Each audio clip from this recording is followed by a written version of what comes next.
പിതാവിൻ്റെയും പുത്രൻ്റെയും പരിശുദ്ധാത്മാവിൻ്റെയും നാമത്തിൽ ആമേൻ. കർത്താവായ ഈശോയെ, ഒരു ദിവസം കൂടി അങ്ങ് ഞങ്ങൾക്ക് നൽകി അങ്ങയുടെ കൂടെ ആയിരിക്കുവാൻ ഞങ്ങളെ അനുവദിച്ചിരിക്കുന്നതിനെ ഓർത്ത് ഞങ്ങൾ അങ്ങേക്ക് നന്ദി പറയുന്നു. കർത്താവെ, ഈ കൂട്ടായ്മയെ ഓർത്ത് ഞാൻ അങ്ങയെ ആരാധിച്ച് നന്ദി പറഞ്ഞ് അങ്ങയെ മഹത്വപ്പെടുത്തുന്നു. അങ്ങാണ് കർത്താവെ ഞങ്ങളെ കൂട്ടിച്ചേർത്തത്. കുടുംബങ്ങൾക്ക് വേണ്ടി പ്രാർത്ഥിക്കാൻ, മക്കൾക്ക് വേണ്ടി പ്രാർത്ഥിക്കാൻ, സാത്താൻ്റെ പിടിയിൽ നിന്ന് കുടുംബങ്ങളെ തിരിച്ചു പിടിക്കാൻ, ഒരുമിച്ച് പ്രാർത്ഥിക്കാൻ അങ്ങാണ് ഞങ്ങളെ കൂട്ടിച്ചേർത്തത്. കർത്താവെ, ഞങ്ങളുടെ കുടുംബങ്ങളെ നശിപ്പിക്കാൻ ശ്രമിക്കുന്ന, ഞങ്ങളുടെ മക്കളെ നശിപ്പിക്കാൻ ശ്രമിക്കുന്ന, ഞങ്ങളുടെ മുന്നോട്ടുള്ള യാത്രയെ തടസ്സപ്പെടുത്താൻ ശ്രമിക്കുന്ന എല്ലാവിധ പൈശാചിക സ്വാധീനങ്ങളെയും അന്ധകാര ശക്തികളെയും കർത്താവെ അങ്ങയുടെ നാമത്തിൽ ബന്ധിച്ച് ബഹിഷ്കരിച്ച് നിർവീര്യമാക്കി ഞങ്ങളുടെ കുടുംബങ്ങളെ, ഞങ്ങളുടെ മക്കളെ അനുഗ്രഹിക്കണമേ. ഈ ദിവസങ്ങളിൽ അങ്ങ് അനുഗ്രഹിക്കുന്നതിനെ ഓർത്ത് ഞങ്ങൾ അങ്ങേക്ക് നന്ദി പറയുന്നു. അമ്മ മാതാവേ, വിശുദ്ധ യോസേപ്പ് പിതാവേ, ഉണ്ണീശോയെ, തിരുക്കുടുംബത്തിൻ്റെ വലിയ സാന്നിധ്യം ഞങ്ങൾക്കും ഞങ്ങളുടെ കുടുംബത്തിനും സംരക്ഷണമായിരിക്കട്ടെ. ആമേൻ. പ്രിയപ്പെട്ട മക്കളെ, ഇന്നലെ ധ്യാനം കഴിഞ്ഞുള്ളൂ. അതിൻ്റെ നല്ല ശബ്ദമടപ്പ് അച്ഛനുണ്ട്. എങ്കിലും നമ്മുടെ പ്രാർത്ഥന മുടങ്ങാതെ പോകണം. അതുകൊണ്ട് നമുക്കിന്ന് പ്രത്യേകമായിട്ട് നമ്മുടെ കുടുംബങ്ങൾക്ക് വേണ്ടി പ്രാർത്ഥിക്കാം. അച്ഛന് ശബ്ദമില്ലാത്തതുകൊണ്ട് വളരെ ശാന്തമായിട്ടാണ് അച്ഛൻ പറയാം. ഞാൻ ഓർക്കാണ് ഇന്നലെ ധ്യാനത്തിൽ ഇന്നെൻ്റെ മനസ്സിലേക്ക് വന്നത് മാതാപിതാക്കളുടെ കണ്ണുനീരിന് വേണ്ടി പ്രാർത്ഥിക്കാനാണ്. ഞാൻ ഈ വീക്കെൻഡ് ധ്യാനം അധികം ആളുകളെ കാണാറൊന്നുമില്ല, എന്നാലും അത്യാവശ്യമുള്ളവരൊക്കെ ഒന്ന് കാണും. ഇന്നലെ കുറെ മാതാപിതാക്കൾ വന്നിട്ട് കരയണ കാണണം. ഒരു മകൻ അമ്മേനെ തല്ലി കൈ തിരിച്ചു പിടിച്ചോടിച്ചു, വള ഊരിക്കൊടുക്കാഞ്ഞിട്ട്. മരുമോള് നോക്കി നിൽക്കണ സമയത്ത് അവൾ തടഞ്ഞു പോലുമില്ല. അമ്മ പറയാണ്, നിന്ന് കരയമ്മ. അമ്മയുടെ കണ്ണീന്ന് വീണത് കണ്ണീരല്ല, രക്തം വീഴുന്ന ഒരവസ്ഥ. ചങ്ക് പൊട്ടിയ അമ്മ പറയുന്നത്, എൻ്റെ മോൻ എന്നെ അടിച്ച് അവസാനം വലിച്ച് എറിഞ്ഞ് കൈ പിരിച്ച് ഒടിച്ച്. ഒത്തിരിയേറെ മാതാപിതാക്കള് മക്കളെ കഷ്ടപ്പെട്ട് പോറ്റി വളർത്തിയിട്ട് ഹിന്ദുവിൻ്റെ പിന്നാലെ പോകാൻ വേണ്ടിയിരിക്കുന്ന മക്കള്, മുസ്ലിമിന്റെ പിന്നാലെ പോകാൻ വേണ്ടിയിരിക്കുന്ന മക്കള്, ആ മക്കളെ ഓർത്ത് കരഞ്ഞ് നിലവിളിക്കുന്ന അപ്പന്മാര്, അമ്മമാര് ഒത്തിരി ദിവസങ്ങളിൽ ഈ ധ്യാനത്തിൽ. എൻ്റെ പ്രിയപ്പെട്ട മക്കളെ, ഒരമ്മച്ചു എന്ന് പറയാ, ധ്യാനം കഴിഞ്ഞിട്ട് മോളോട് ചോദിച്ചു, മോളെ നീ ബന്ധം വിട്ടോ? അവള് പറഞ്ഞു, ഞാൻ വിടില്ല. ഞാൻ ഓർക്കാണ്, ഈ ധ്യാനത്തില് നമ്മുടെ ജീവിതത്തെക്കുറിച്ച്, നമ്മൾ ദൈവത്തിന്റെ മക്കളാ, സ്വർഗത്തിൽ പോയുടെ മക്കളാ, നിത്യജീവിതം നമുക്കുണ്ട്, നമ്മുടെ മേൽ നമുക്ക് അവകാശമില്ല, നമ്മുടെ ശരീരത്തിന്റെ അവകാശം ആർക്കും കൊടുക്കരുത്, തിരിച്ചു പിടിക്കണം എന്നൊക്കെ പറഞ്ഞ് അതിശക്തമായ ധ്യാനമായിരുന്നു. എല്ലാവരും പറഞ്ഞു, വളരെ ശക്തമായ വചനം, അതിനു വേണ്ട പാപപരിഹാര ബലി, വിടുതലിന്റെ പ്രാർത്ഥന. പക്ഷെ എന്ത് വേണം? നമ്മുടെ മക്കള് തീരുമാനിക്കണം. ഒരു മകൻ, ഒരു മകൾ തീരുമാനിക്കാത്തിടത്തോളം കാലം ദൈവത്തിന് പോലും ചെയ്യാൻ പറ്റില്ല. കാരണം അവന് സ്വാതന്ത്ര്യമുണ്ട്. നമ്മൾ പ്രത്യേകം പ്രാർത്ഥിക്കേണ്ടത് ഇതുപോലുള്ള മക്കൾക്ക് വേണ്ടി പ്രാർത്ഥിക്കണം. അവരിലുള്ള പിശാച്, അവരെ നശിപ്പിക്കാനും ഇല്ലാണ്ടാക്കാനും ശ്രമിക്കുന്ന പിശാച്, ഡോക്ടറാവാൻ പഠിക്കുന്ന മക്കള്, ഒത്തിരി സാധ്യതയുള്ള മക്കള് ഈ തലത്തിൽ നശിച്ചു പോവാ. ഈ മക്കളെ നോക്കിയിട്ട് കരയണ അമ്മമാര്, അവരൊച്ചപ്പാട്, ബഹളം, തെറിവിളി, അങ്ങനെ ഒത്തിരി വേദനിക്കുന്ന മാതാപിതാക്കളുടെ കണ്ണുനീര്. എൻ്റെ പ്രിയപ്പെട്ട മക്കളെ, നമ്മുടെ കുടുംബത്തില് മാതാപിതാക്കളുടെ കണ്ണുനീര് വീഴ്ത്തിയിട്ട് നമ്മുടെ മക്കളോ നമ്മുടെ കുടുംബാംഗങ്ങളോ എന്തെങ്കിലും ചെയ്താൽ അത് നമ്മുടെ കുടുംബത്തിന്റെ നാശത്തിനും ശാപത്തിനും വലിയ കാരണമായിട്ട് മാറും. അതുകൊണ്ട് നമ്മൾ ഇന്ന് ധ്യാനിക്കുന്ന അല്ലെങ്കിൽ പ്രാർത്ഥിക്കുന്ന ഒരു വലിയ മേഖല നമ്മുടെ കുടുംബ വൃക്ഷത്തിൽ വീണുകിടക്കുന്ന മാതാപിതാക്കളുടെ കണ്ണുനീര്. 10 മാസം ചുമന്ന് കഷ്ടപ്പെട്ട് നൊന്തു പ്രസവിച്ച അമ്മ, പിന്നീട് ആ കൊച്ചിനെ വളർത്തി വലുതാക്കാൻ അപ്പന്റെ കഷ്ടപ്പാട്, അമ്മയുടെ കഷ്ടപ്പാട്. നോർത്തോക്കി, എന്തുമാത്രം കഷ്ടപ്പെട്ട ഒരു കൊച്ചിനെ വളർത്തണേ. എന്നിട്ട് ഒരു 18 വയസ്സ് അല്ലെങ്കിൽ കുറച്ച് പ്രായം കഴിയുമ്പോൾ ഈ അമ്മേനെ വിട്ട് അവരുടെ കണ്ണീര് വീഴ്ത്തിയിട്ട് പടിയിറങ്ങി പോകുമ്പോ അവരുടെ കണ്ണുനീര് വീഴ്ത്തുന്ന ഒരു പ്രവൃത്തി ചെയ്യുമ്പോ അതിന്റെ വേദന, നൊമ്പരം അറിയാതെങ്കിലും ഒന്ന് ശപിച്ചാൽ, ഒന്ന് പ്രാഗിയാൽ, ഒന്ന് നെടുവീർപ്പിട്ടാൽ, ഒരു ദീർഘനിശ്വാസം വിട്ടാൽ മതി, അതിന്റെ ശാപം നമ്മുടെ കുടുംബത്തിൽ കിടക്കും. ആ വ്യക്തിയിൽ മാത്രമല്ല, ആ കുടുംബത്തിലേക്ക്, ആ വീട്ടിലേക്ക്, ആ കുടുംബവൃക്ഷത്തിലേക്ക് കടന്നു വരും. അതുകൊണ്ട് പ്രിയപ്പെട്ട മക്കളെ, 2 കാര്യങ്ങൾക്ക് വേണ്ടി നമ്മൾക്കിന്ന് പ്രാർത്ഥിക്കണം. ഒന്ന്, ഇങ്ങനെ വീണു പോയ കണ്ണുനീരിന്റെ ശാപം നമ്മുടെ കുടുംബത്തെ വിട്ടുപോകാൻ കർത്താവിന്റെ കരുണയ്ക്ക് വേണ്ടി പ്രാർത്ഥിക്കണം. 2, ഇങ്ങനെ പിശാച് മാതാപിതാക്കളുടെ കണ്ണീര് വീഴ്ത്താനും അവരെ വേദനിപ്പിക്കാനും ദൈവത്തെ വിട്ട്, വീട് വിട്ട്, വചനം വിട്ട്, വഴിപ്പിഴച്ച് നശിച്ചു പോകാനും അവരെ പ്രേരിപ്പിക്കുന്ന പിശാച്, അവനെ 10 കൊല്ലാനും നശിപ്പിക്കാനും ഇല്ലാതാക്കാനും വരുന്ന പിശാച് നമ്മുടെ മക്കളെ കീഴ്പ്പെടുത്താൻ പാടില്ല. അതിനുവേണ്ടി ഞാൻ ഇന്നലെ ആളോട് പറഞ്ഞ അവസാനം, നിങ്ങളിനി മക്കളെ വഴക്ക് പറഞ്ഞ് നന്നാക്കാമെന്ന് കരുതരുത്. ഉപദേശിച്ചും നന്നാക്കാമെന്ന് വിചാരിച്ച് കഴിയരുത്. വഴക്ക് പറഞ്ഞ ആരും നന്നായ ചരിത്രമില്ല. എന്നാൽ പ്രാർത്ഥിച്ച് നന്നായ മക്കളുണ്ട്. മോണിക്ക പുണ്യവതി അഗസ്തീനോസിന് വേണ്ടി പ്രാർത്ഥിച്ചു. അത് നമ്മൾ ഇന്ന് പ്രത്യേകം പ്രാർത്ഥിക്കേണ്ടത്, ദിവ്യകാരുണ്യത്തിന് മുമ്പിൽ പോയിരുന്ന് മക്കൾക്ക് വേണ്ടി, കുടുംബത്തിലെ പ്രശ്നങ്ങൾക്ക് വേണ്ടി ചങ്കുപൊട്ടി കരയുന്ന അപ്പന്മാരും അമ്മമാരുമായിട്ട് നമ്മൾ മാറണം. വിശുദ്ധ കുർബാന സ്വീകരിച്ച് ഈശോയെ സ്വന്തമായിട്ട് സ്വീകരിച്ചിട്ട് ഈശോയോട് നിലവിളിച്ച് പ്രാർത്ഥിക്കുന്ന പ്രാർത്ഥന. വിശുദ്ധ കുർബാനയ്ക്ക് ശേഷം ദിവ്യകാരുണ്യ ഈശോയുടെ മുമ്പിലിരുന്ന് ചങ്കുപൊട്ടി പ്രാർത്ഥിക്കുന്ന ശക്തമായ പ്രാർത്ഥന. വേറെ ആരോടും പറഞ്ഞിട്ട് എന്ത് കാര്യം? ഞാൻ ഇവരോടൊക്കെ പറഞ്ഞു, നിങ്ങൾ ഇനി ആരോടും പറയണ്ട, നിങ്ങൾ കർത്താവിന് മുമ്പിൽ പോയിരിക്കേ, വിശുദ്ധ കുർബാനയുടെ മുമ്പിൽ പോയിരിക്കേ, വിശുദ്ധ കുർബാന സ്വീകരിച്ച് ആ പള്ളിയിൽ ഇരിക്കേ. നിങ്ങളുടെ കണ്ണീര്, നിങ്ങളുടെ കണ്ണുനീര് വീട്ടിൽ വീഴ്ത്തരുത്, പള്ളിയിൽ വീഴട്ടെ, ദിവ്യകാരുണ്യ ആരാധന ചാപ്പലിൽ വീഴട്ടെ. ഒരിക്കൽ കൊച്ചു പറയാം, അച്ഛനറിയോ, അവൾ ഇന്ന് രക്ഷപ്പെട്ട് നല്ല രീതിയിൽ കർത്താവ് നയിച്ചു. അവളെന്ത് പറയണം? അച്ഛനറിയോ, കാർമൽ ധ്യാന കേന്ദ്രത്തിലെ നിത്യാരാധന ചാപ്പലില് എന്റെ കണ്ണീര് ഒത്തിരി വീണിട്ടുണ്ട്. വീട്ടിൽ കണ്ണീര് വീഴരുത്.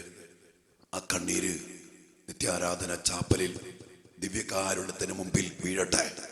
നമ്മുടെ ഇടവക ദേവാലയത്തിൽ സക്രാരിയുടെ മുമ്പില്, ദിവ്യകാരുണ്യയുടെ മുമ്പില്, ക്രൂശിതന്റെ മുമ്പില് വീഴട്ടെ.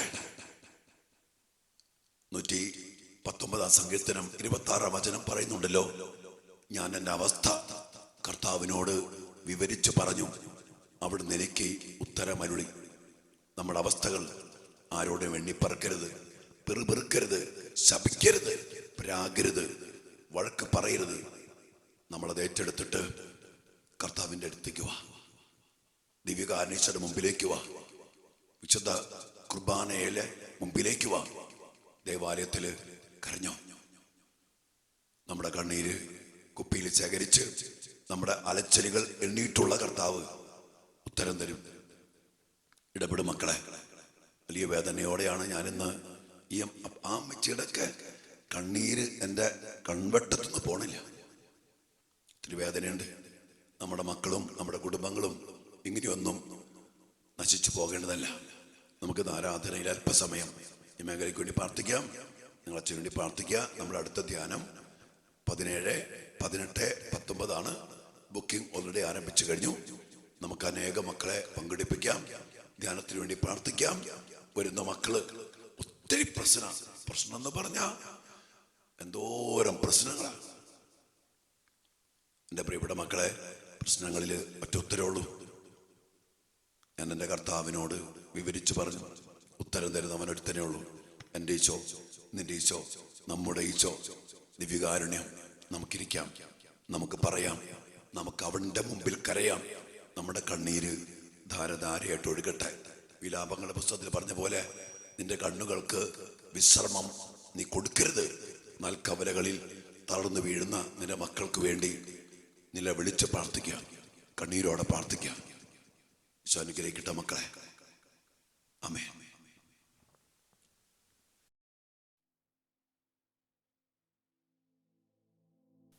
പരിശുദ്ധ പരമ ദിവ്യകാരുണ്യ ഈശോയ്ക്ക് എന്നേരവും ആരാധനയും സ്തുതിയും പുകഴ്ചയും ഉണ്ടായിരിക്കട്ടെ. ദിവ്യകാരുണ്യ ഈശോയെ, ഞങ്ങളെ ഓർത്ത് അങ്ങ് ഒത്തിരി വേദനിച്ചു കരഞ്ഞു. കുരിശിൽ ഞങ്ങൾക്ക് വേണ്ടി അങ്ങ് പിടഞ്ഞു മരിച്ചു. ദാഹത്തോടെ നിലവിളിച്ചു, എനിക്ക് ദാഹിക്കുന്നു മക്കളെ എന്ന് പറഞ്ഞ് അങ്ങയുടെ മക്കളെ ചേർത്ത് പിടിക്കാനും അങ്ങയുടെ മക്കൾക്ക് ജീവൻ നൽകാനും ദിവ്യകാരുണ്യമായി ഇന്നും ദിവ്യകാരുണ്യത്തിൽ അങ്ങ് എഴുന്നള്ളിയിരിക്കുന്നു. കർത്താവെ, ഞങ്ങളെ ചേർത്ത് പിടിക്കാൻ അതുപോലെ അങ്ങ് ആഗ്രഹിച്ചിട്ടും പിടക്കോഴി അതിൻ്റെ കുഞ്ഞുങ്ങളെ ചെറുകിൻ കീഴിലെന്ന പോലെ ഞങ്ങളെയും ഞങ്ങളുടെ മക്കളെയും ഞങ്ങളുടെ കുടുംബങ്ങളെയും ചേർത്ത് പിടിക്കാൻ അങ്ങ് എന്തുമാത്രമാണ് ആഗ്രഹിക്കുന്നത്. കർത്താവ്, ഇന്ന് പ്രത്യേകം ആ വിധത്തിൽ മക്കളെ ഓർത്ത് കരയുന്ന എല്ലാ മാതാപിതാക്കളെയും, ഞങ്ങളുടെ കുടുംബത്തിൽ കരഞ്ഞു പോയ എല്ലാ പൂർവികരെയും ഞങ്ങൾ സമർപ്പിച്ച് പ്രാർത്ഥിക്കുന്നു. ഞങ്ങളുടെ പ്രിയപ്പെട്ടവര് കുടുംബത്തിൽ വീഴ്ത്തിയ കണ്ണുനീര്, മാതാപിതാക്കളുടെ കണ്ണുനീര്, അതിൻ്റെ ശാപം, അതിൻ്റെതായ സ്വാധീനങ്ങൾ, ആധിപത്യങ്ങൾ, ഈശോ എല്ലാം ഇതിനു മുമ്പിലേക്ക് ഞങ്ങൾ സമർപ്പിച്ചു പ്രാർത്ഥിക്കുന്നു. കർത്താവെ, പാപത്തിലേക്ക് പോയിട്ട് ആ പിടിയിൽ നിന്ന്, ആ കെണിയിൽ നിന്ന് രക്ഷപ്പെടാൻ പറ്റാത്ത വിധം കെട്ടപ്പെട്ട് ബന്ധിക്കപ്പെട്ട് കിടക്കുന്ന ഞങ്ങളുടെ മക്കളെ ഓർത്ത് ഞങ്ങൾ തിരു മുമ്പിൽ കണ്ണീരോടെ പ്രാർത്ഥിക്കുന്നു. ഈശോയെ, അങ്ങയുടെ മുമ്പിൽ ഞങ്ങൾ കരയട്ടെ. ദിവ്യകാരുണ്യത്തിന് മുമ്പിൽ അങ്ങയുടെ മക്കള് വിലപിക്കട്ടെ. ഞങ്ങളുടെ കാര്യങ്ങൾ മറ്റാരോടും പറഞ്ഞിട്ട് കാര്യമില്ല. ഈശോയെ, ഇന്ന് ഈ ശുശ്രൂഷ പങ്കെടുക്കുന്ന എല്ലാ കുടുംബങ്ങളെയും, അവിടെ വേദനകള്, ദുഃഖഭാരങ്ങള്, ഈ മക്കൾ അതിനെ ചൊല്ലി കരഞ്ഞ കണ്ണുനീര് എല്ലാം ചേർത്ത് പിടിച്ച് ഈശോയെ അങ്ങത്തിന് മുമ്പിലേക്ക് സമർപ്പിക്കുന്നു. ഞങ്ങളുടെ കണ്ണുനീർ തുള്ളികൾ കുപ്പിയിൽ ശേഖരിക്കുന്ന കർത്താവെ, ഞങ്ങളുടെ അലച്ചിലുകൾ എണ്ണിയിട്ടുള്ള കർത്താവെ, ഞങ്ങളോടും ഞങ്ങളുടെ കുടുംബത്തോടും ഞങ്ങളുടെ മക്കളോടും കരുണ തോന്നണമേ. ഈശോയുടെ മുമ്പിലെല്ലാം സമർപ്പിക്കാം. പ്രത്യേകിച്ച് മക്കളെ ഓർത്ത് വേദനിക്കുന്ന എല്ലാ അമ്മമാരെയും അപ്പന്മാരെയും എല്ലാ മാതാപിതാക്കളെയും തിരുമുമ്പിലേക്ക് സമർപ്പിച്ച് പ്രാർത്ഥിക്കാം. കുടുംബത്തിൽ വീണ കണ്ണുനീര്, കർത്താവെ, കണ്ണുനീരിന്റെ മേൽ കരുണയായിരിക്കണമേ. ആ കണ്ണുനീരുമായിട്ട് ബന്ധപ്പെട്ട ഏതെങ്കിലും ശാപങ്ങൾ, ഏതെങ്കിലും പൈശാചികമായ ആധിപത്യങ്ങൾ ഞങ്ങളുടെ കുടുംബത്തിലേക്കോ ഞങ്ങളുടെ മക്കളിലേക്കോ ഞങ്ങളുടെ തലമുറയിലേക്കോ കടന്നു വന്നിട്ടുണ്ടെങ്കിൽ ഈശോയെ അതെല്ലാം എടുത്തു മാറ്റണമേ. ഞങ്ങളോടും ഞങ്ങളുടെ കുടുംബത്തോടും ഞങ്ങളുടെ തലമുറയോടും കരുണയായിരിക്കണമേ. ഒപ്പം കർത്താവെ, ഉറപ്പായിട്ടും സാത്താന്റെ പിടിയിലാണ് ഞങ്ങളുടെ ഈ മക്കള്. അങ്ങേ വിട്ട്, കുദാശ വിട്ട്, വചനം വിട്ടു പോകുന്ന മക്കള്. രക്ഷപ്പെടാനുള്ളൊരു മനസ്സ് അവർക്ക് നൽകണം. അതിനുവേണ്ടി അവരിൽ പ്രവർത്തിക്കുന്ന ദുരാത്മാക്കളെ, ദുർഭൂതങ്ങളെ, പൈശാചിക ശക്തികളെ, അതെങ്ങനെ വന്നതാണേലും ആഭിചാരത്തിലൂടെയോ മന്ത്രവാദത്തിലൂടെയോ വശീകരണ യന്ത്രങ്ങളിലൂടെയോ കടന്നു വന്നതാണെങ്കിൽ അങ്ങയുടെ നാമത്തിന്റെ ശക്തിയിൽ അങ്ങ് നിർവീര്യമാക്കണമേ. ഞങ്ങൾ ഒരുമിച്ച് പ്രാർത്ഥിക്കുന്നു. ഞങ്ങളുടെ മക്കളെ വിടിവിക്കണമേ. യെശയ്യാ 49:24 വചനത്തിൽ അങ്ങ് പറഞ്ഞില്ലേ, നിന്റെ മക്കളെ ഞാൻ രക്ഷിക്കുന്നു, നിന്നോട് പോരാടുന്നവരോട് ഞാൻ പോരാടുകയും നിന്റെ മക്കളെ രക്ഷിക്കുകയും ചെയ്യുമെന്ന് അങ്ങ് പറഞ്ഞില്ലേ. കർത്താവെ, ഞങ്ങളുടെ മക്കൾക്കെതിരെ പോരാടുന്ന ശക്തികളോട് അങ്ങ് തന്നെ പോരാടണമേ. ഞങ്ങളുടെ മക്കളെ രക്ഷിക്കണമേ. നമ്മുടെ എല്ലാ പ്രാർത്ഥനകളും നിയോഗങ്ങളും കർത്താവിന്റെ സന്നിധിയിൽ സമർപ്പിച്ചുകൊണ്ട് ആശീർവാദത്തിന് വേണ്ടി നമുക്ക് പ്രാർത്ഥിക്കാം. മക്കളെ, ഇതാ കർത്താവ് നമ്മെ ആശീർവദിക്കുകയാണ്. കർത്താവിന്റെ ആശീർവാദത്തിന്റെ ശക്തിയാൽ മാതാപിതാക്കളുടെ കണ്ണുനീരിന്റെ ശാപവും അതിൻ്റെതായ എല്ലാ സ്വാധീനങ്ങളും നമ്മുടെ കുടുംബത്തെ, നമ്മുടെ വീടിനെ, നമ്മുടെ തലമുറയെ വിട്ടുമാറിപ്പോകാൻ വേണ്ടി പ്രാർത്ഥിക്കാം. ഒപ്പം നമ്മുടെ മക്കളിൽ നിന്ന് അവരെ നശിപ്പിക്കുന്ന എല്ലാ പൈശാചിക ശക്തികളെയും ബന്ധിച്ച് ബഹിഷ്കരിച്ച് അങ്ങയുടെ ശക്തിയാൽ വിടുവിക്കണേ എന്ന് പ്രാർത്ഥിച്ചുകൊണ്ട് കർത്താവിൻ്റെ ആശീർവാദം നമുക്ക് സ്വീകരിക്കാം. മക്കളെ, കരങ്ങളെടുത്ത് സ്തുതിച്ച് നന്ദിയോടെ ഈ ആശീർവാദത്തിൻ്റെ ശക്തി കുടുംബത്തിന് വേണ്ടി, മക്കൾക്ക് വേണ്ടി സ്വീകരിച്ച് ഹല്ലേലൂയ, ഹല്ലേലൂയ.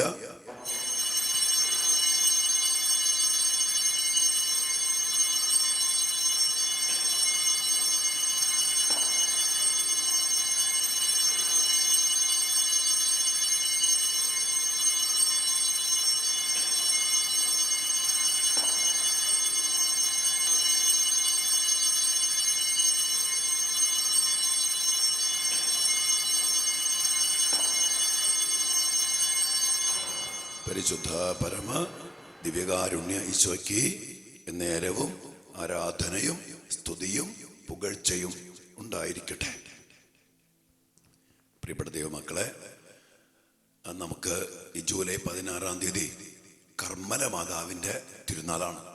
കാർമൽ ധ്യാന കേന്ദ്രത്തെ സംബന്ധിച്ച്, കർമ്മലിത്ത മാതൃസഭയെ സംബന്ധിച്ച് ഏറ്റവും പ്രധാനപ്പെട്ട തിരുനാളാണ് കർമ്മല മാതാവിൻ്റെ തിരുനാൾ. നമ്മൾ നാളെ മുതൽ നമ്മുടെ കുടുംബങ്ങൾക്ക് വേണ്ടി കർമ്മല മാതാവിൻ്റെ മധ്യസ്ഥത്തിൽ 9 ദിവസം നൊവേന നമ്മൾ ആരംഭിക്കണം. നമ്മുടെ മക്കളെ ഉത്തരീയം, നമ്മുടെ വെന്തിങ്ങ ഉത്തരീയത്തിൻ്റെ അമ്മയാണ് കർമ്മല മാതാവ്. മാതാവിൻ്റെ മധ്യസ്ഥത്തിൽ നമ്മുടെ മക്കളെയൊക്കെ പ്രത്യേകം സമർപ്പിച്ച് പ്രാർത്ഥിക്കാം. 9 ദിവസം കാർമൽ ധ്യാന കേന്ദ്രത്തിലും നൊവേന ഉണ്ടാവും. വൈകിട്ട് 6 മണിക്കാണ് നമ്മുടെ വിശുദ്ധ കുർബാനയൊക്കെ. 16-ാം തീയതി നമ്മൾ തിരുനാൾ ആഘോഷിക്കും. അന്ന് എല്ലാവർക്കും പ്രത്യേകം വെഞ്ചരിച്ച ഉത്തരീയം നമുക്ക് നൽകും, എല്ലാവർക്കും നൽകും. അതുകൊണ്ട് നമുക്ക് നാളെ മുതൽ ഉത്തരീയത്തിന് സംരക്ഷണം ഉറപ്പിച്ചുകൊണ്ട് കർമ്മല മാതാവിൻ്റെ തിരുനാളിനൊരുക്കമായ നൊവേന നമ്മൾ ആരംഭിക്കും. നമുക്ക് ഒരുമിച്ച് പ്രാർത്ഥിക്കാം. കർമ്മല മാതാവിൻ്റെ പ്രത്യേക മധ്യസ്ഥം നമ്മുടെ കുടുംബത്തിനും നമ്മുടെ മക്കൾക്കും വലിയ സംരക്ഷണമായി മാറട്ടെ. പ്രാർത്ഥിക്കാം. അനുഗ്രഹിക്കട്ടെ. ഒരിക്കൽ കൂടി അച്ഛന് വേണ്ടി പ്രാർത്ഥിക്കണേ. നിങ്ങൾക്കെല്ലാവർക്കും വേണ്ടി ആത്മാർത്ഥമായിട്ട് ദിവ്യകാനസന്നദ്ധിയിൽ കരഞ്ഞ് പ്രാർത്ഥിക്കുന്നുണ്ട്. മക്കൾക്ക് വേണ്ടി, കുടുംബങ്ങൾക്ക് വേണ്ടി. ഈശോ അനുഗ്രഹിക്കും. ഈശോയെ അനുഗ്രഹിക്കണമേ.